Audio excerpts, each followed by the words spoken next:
Саламатсыздар ма балалар? Саламатсыздар. Отыра алыңыздар. Балалар, барлығымыз орнымызға отырамыз.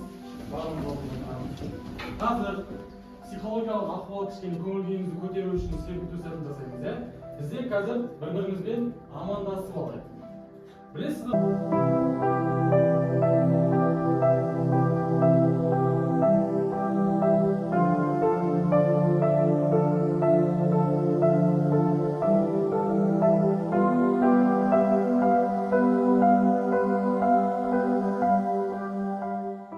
Жақсы балалар, бүгін біз өз-өзімізді бағалайтын боламыз. Ол үшін біз білім класс бағалау парағын қолданатын боламыз. Әрқайсыңыз осы парақты қолдану арқылы өз-өзіңізді бағалайсыздар. Мынаны қолданып білесіздер ғой, 10 балға дейін өздеріңіз жылжытып бағалап отырасыздар өз-өзіңізді.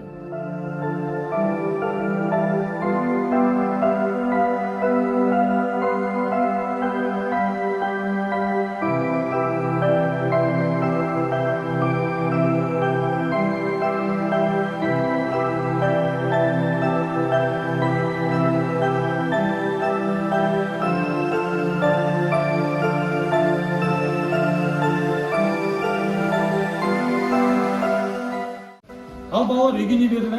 Үй жұмысын кім айтады? Не берді? Не істеді? Айта алыңыз. 19 ғасырдың аяғындағы қазақ әдебиетіндегі жазушылар ақындар туралы тапсырмасын берді. Жақсы балалар, үй жұмысы берілген екен, топқа бөлінген екенбіз. Онда үй жұмысын сұрақ бастайық. Енді бірінші топтан бастасақ, бірінші топты шығарсақ ортаға.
Үй тапсырмасына жақсы дайындалған екенсіздер. Қазір осында шыққан әрқайсымыз өз-өзімізге 2 балдан алатын боламыз. Яғни әрқайсымыз 2 балдан қоятын боласыздар өздеріңізге.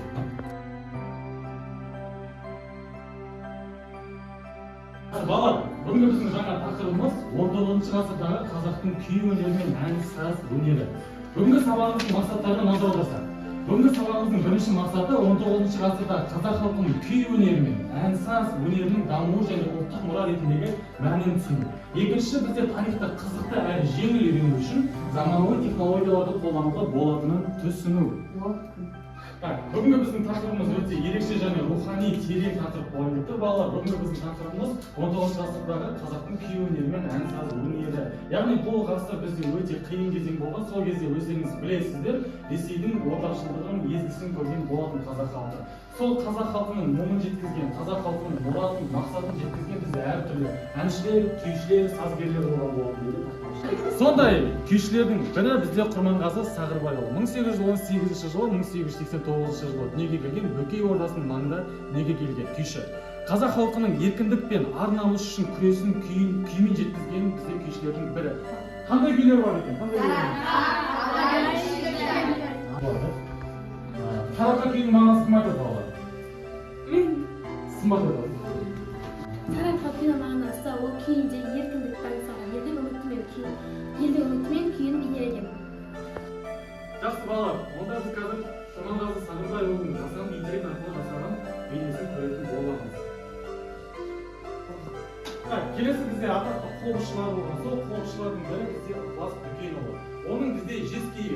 жастар ерден деген күйге болды. Сіз білетіндей, бізде ChatGPT бағдарламасы қазір көптеген оқушыларымыз қолданып жатыр. Сол бағдарламаны қолдану арқылы мысалы айтатын болсақ, Дәулеткерей Шырайұлы бабамыздың өз туындыларының мағынасы туралы айтқанын сұраған болатын. Енді кім оқып беріп жатыр? Дәулеткерей Шырайұлының өз шығармалары не айтқаны туралы айта беріңіз. Бала, мен бұл күйлерді жай ғана перне басып дыбыс шығару үшін тудырған жоқпын. Әр күйінің артында елдің мұңы, шерлі тағдыры, ерліктің дауысы жатыр. Мен Шыңғыс ханнан тараған тұқым болсам да, халықтың ішіндегі шындыққа көзім жұмып қарай алмадым. Ержан Сал бізде Қожағұл оқу. Бізде салт дәстүрдің негізінің салушылығы, айтыс өнерінің алыбы, Жанбота, Теміртас, Айтбай деген өлеңдер бар. Қазір біз топқа бөлеміз, екі топқа бөлініп, жалпы Ақан серінің Балқадиша әні мен одан кейін Жаяу Мұсаның Ақсиса әнін талдайтын боламыз. Жақсы балалар, онда қазір мына бірінші қатарда отырғандар мен екінші қатардың жартысы бізде бірінші топ, үшінші қатарда отырғандар мен екінші қатарда отырғандардың жартысы екінші топ болып саналады. Онда қазір жаңа тапсырмаларды береміз. Сіздерге бізде Ақан серінің Балқадишасы, сіздерге Жаяу Мұсаның Ақсисасын береміз.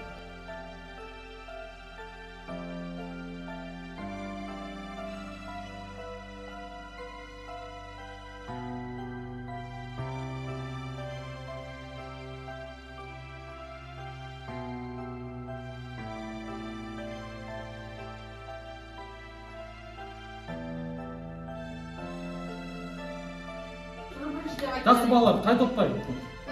Бірінші топ шыға қойыңыздар.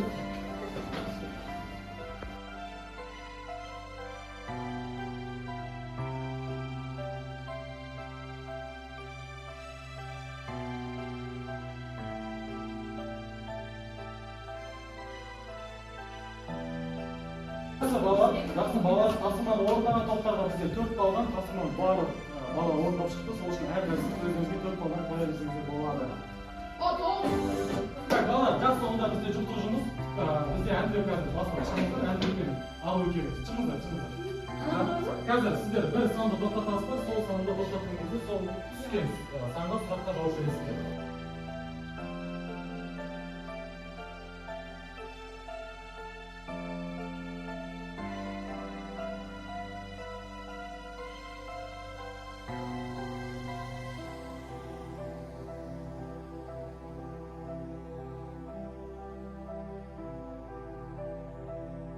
Қазір тапсырмаға шыққан барлық жұптарға рахмет. Тапсырманы орындаған барлық жұптар бізде 3 балдан өздеріңізге қоя берсеңіздер болады. Онда бізде келесі тапсырма мына жақтағы жеңіл сұрақтарға дұрыс немесе қате деп жауап беру керек. Кім жауап береді? Мен. Арсен. Сақпен. Құрманғазы Адай Сарыарқа күйлерінің авторы ма? Иә. Жақсы, дұрыс. Өзіңізге бір балалар берсеңіз болады. Отыра беріңіз. Келесі кім жауап береді? Жақсы. Дәулеткерей қобызда күй орындаған. Рас болды. Дәулеткерей хан ордасында тәрбиеленген күйші ме? Жақсы, жауабыңыз дұрыс. Өзіңізге бір балалар берсеңіз болады. Жақсы. Жақсы балалар, қазір өзіміздің сабақтың қалай өткені туралы түсінгендеріміз туралы мына жаққа келіп, өздеріңіз домбыраның шертпесін басу арқылы. Жақсы балалар, онда сабақтың қалай өткені жайлы, түсінбегендеріңіз жайлы кері байланыс берсеңіздер болады. Бұл жерге келіп, домбыраның шертпесін басыңыздар.